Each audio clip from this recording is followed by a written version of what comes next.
Hello दोस्तों, आज हम एक और स्पोकन स्ट्रक्चर पढ़ेंगे। तो पहले हम इसका प्रेजेंट पार्ट देखेंगे। तो ये स्ट्रक्चर जो है आपके सामने ये है कि पहले आएगा सब्जेक्ट, फिर आएगा इज़ या फिर एम या फिर आर, फिर आएगा बाउंड टू, फिर आएगा वर्ब की फर्स्ट फॉर्म, फिर आएगा ऑब्जेक्ट।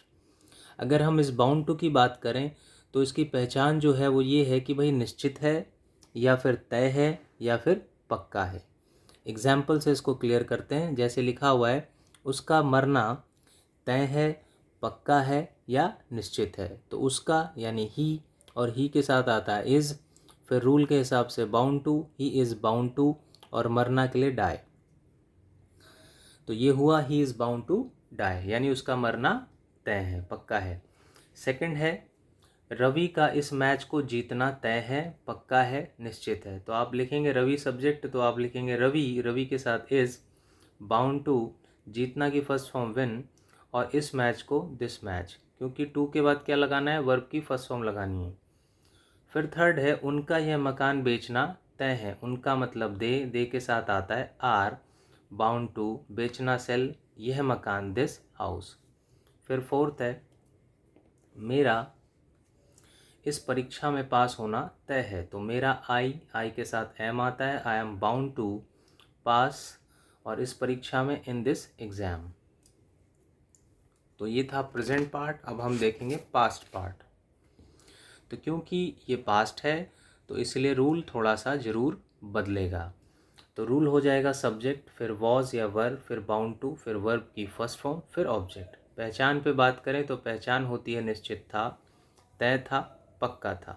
एग्जाम्पल देखते हैं, उसका मरना तय था या निश्चित था या पक्का था। उसका यानी ही के साथ आता है वॉज, फिर बाउंड टू डाई।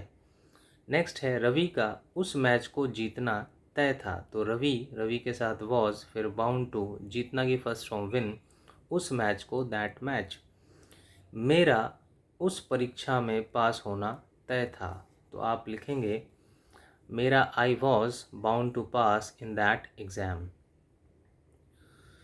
नेक्स्ट है, उनका वह मकान बेचना तय था, निश्चित था, पक्का था। तो उनका मतलब दे, और दे के साथ आता है वर, फिर बाउंड टू, बेचना सेल दैट, वह मकान दैट हाउस। तो उम्मीद है ये लेसन आपको समझ में आया होगा।